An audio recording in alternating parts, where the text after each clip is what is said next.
Oh, ganda ng lighting. Grapes.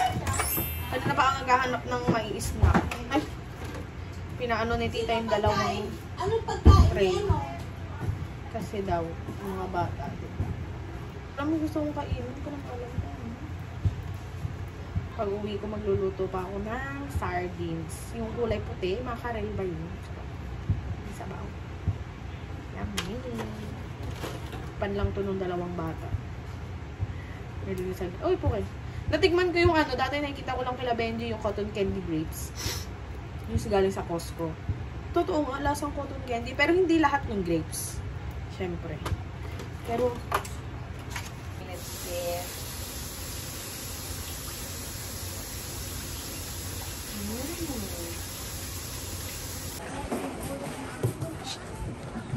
Hi, Emma. May jam. Eh? Sabi rin? Tinanay? May jam ah? Ayo, dozo. Yeah.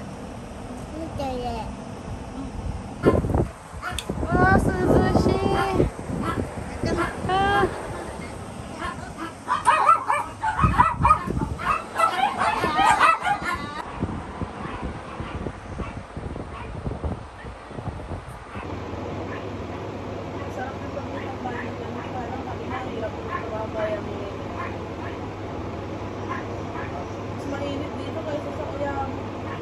Mainit lang, pero dito mapapaso yung katawan mo. Ang ginagano nung parang hanggang buto.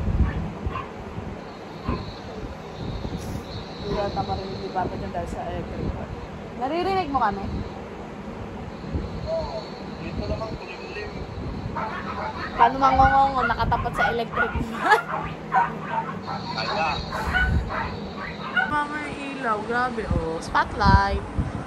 Ang ganda pag merong ganito talaga sa bahay. Yung tambayan. Ganda oh. Sa vlog.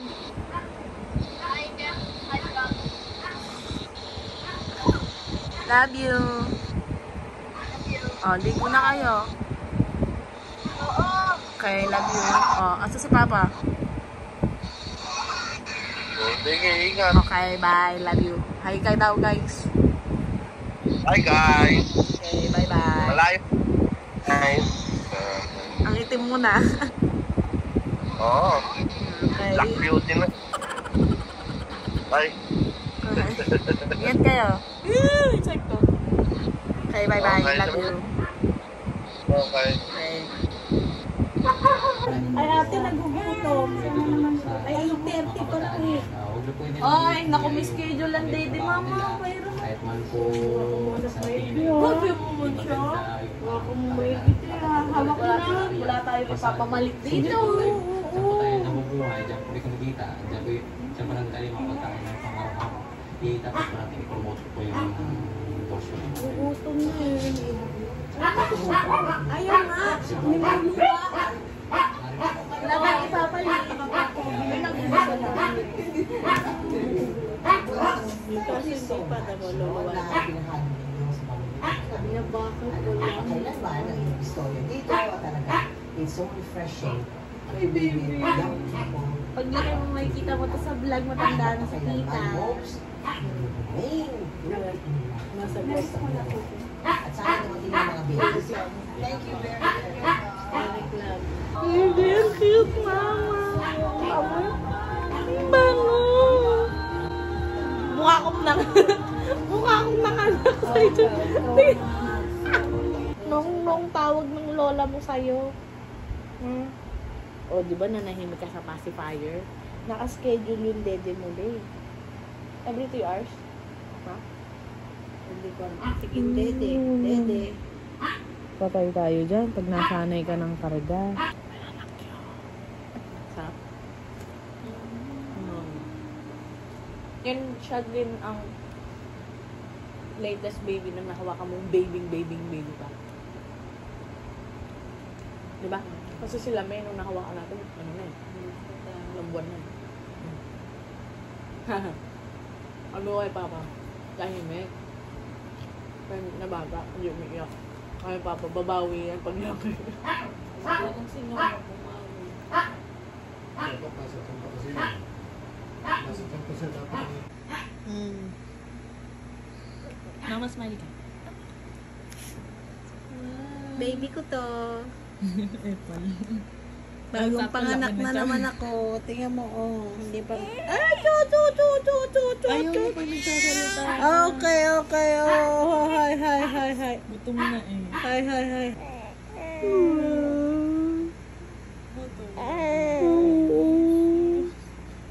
Gutom na.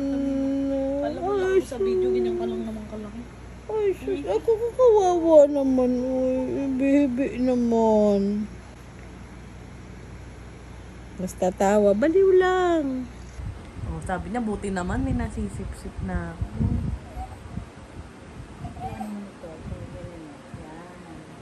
Kasi, hindi daw makasip-sip ng hangin. Sabi niya, buti naman. Ay, good morning guys. 4:53 ng umaga. And then pa lang ako uuwi. Hinta niyo, 4:40 ako nagising. Kasi dapat kagabi talaga ako uuwi mga 12. Kaso lang sabi nila mama matulog daw muna ako. Kaya hindi ako umuwi. So ngayon, uwi tayo. Kasi hindi pa ako nakapag-prepare ng mga gamit for work. Tapos baon pa, kaya kailangan ko nang umuwi. Ngayon si mama nagpaalam lang ako na uuwi na ako. Tapos si Tita Lynn, hindi ko na pinagising si mama, hindi ko na siya pinatayo kasi ano pa, maaga pa eh. Si mama pag nagising yan, hindi na yan madalas hindi nahihirapan na siya bumalik sa tulog. Kaya sabi ko okay lang, mag-highway na lang din ako guys. Ang ganda naman ng wala akong dalang, di ako nakapagtanggal ng makeup or anything kasi nga hindi ko naman balak dyan matulog. Balak ko talaga umuwi ng gabi. So ayan, uwi na tayo kasi para hindi pa masyadong mainit and mapa-traffic. Later guys. Ganyan naman ang peaceful.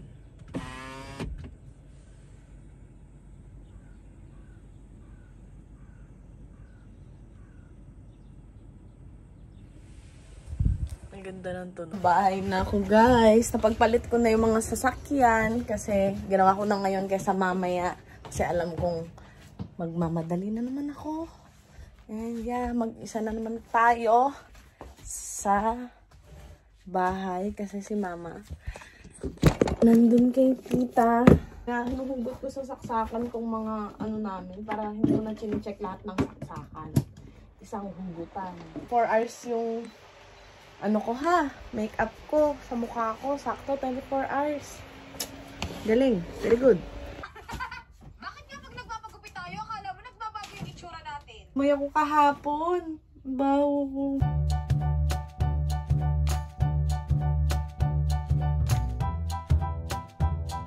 Nagpabili ako kay mama ng Eskinol, syempre.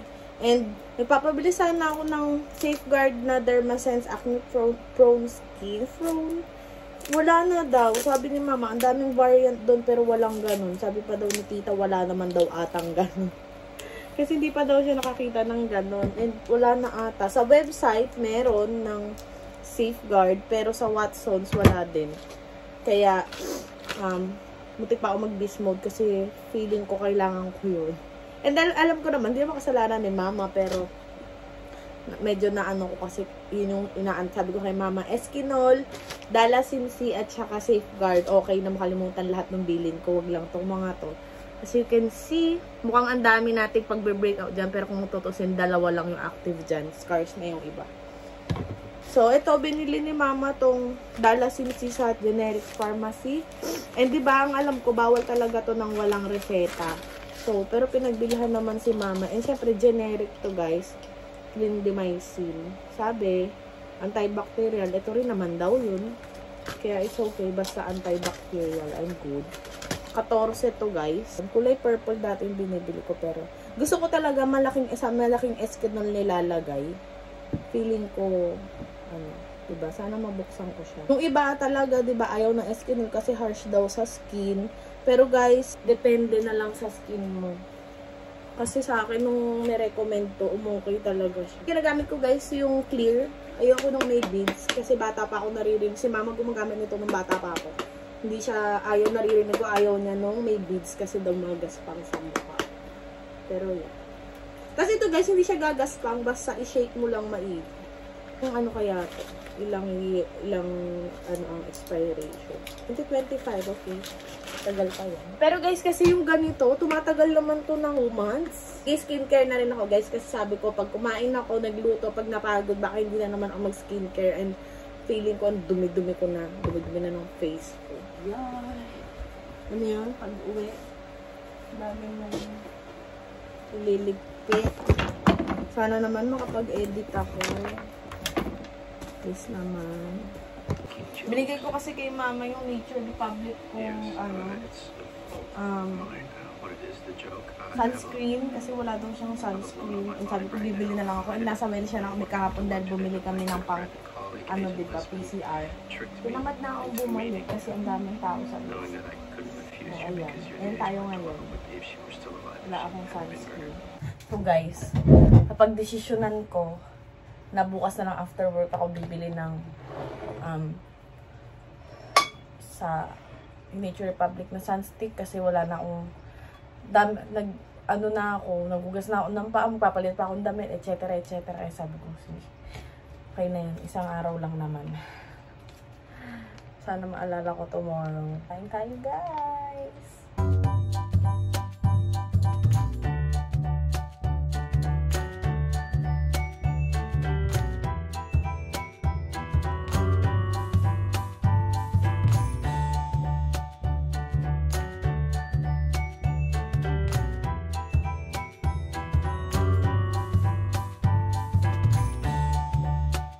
Guys, matagal ako mag-gisa kasi si mama matagal mag-gisa. Tok na ako. Tapos medyo para akong nahihilo na bigla kasi ako sa pagkain. And ulam ko pa rin yung pinagatian namin ni Ate Alfaro na rotisserie chicken na tawag doon. Yung galing sa Costco. Tapos ako guys talaga, di ba naghihiwalay naman talaga to. Pero ako, hinatanggal ko siya kasi gusto ko hiwa-hiwalay siya agad. Pinontean ko lang yung mantika kasi mamantika tong Daily Moon. Sabi ni mama kaya nagka-caramelize. Caramelize. Kinaya mo yun. Buti na lang nabilan ko si mama ng mga dress kahapon kasi nga para presko siya. Hindi na rin siya maghahanap ng eterno sa damit niya.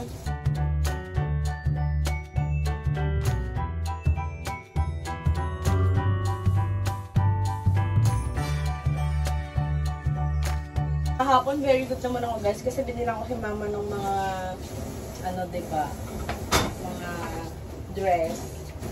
May gusto din ako doon pero hindi ako bumili kasi nga hindi ko naman kailangan. Kaya kahapon yung suot kong shirt is yung bagong bili ko. Kasi pag hindi ko yun ginamit ngayon, wala. Hindi ko yun matetenga na naman yun kasi alam mo yung laging nanghihinayang sa susunod na lang suotin. So, kailan ko susuotin, di ba?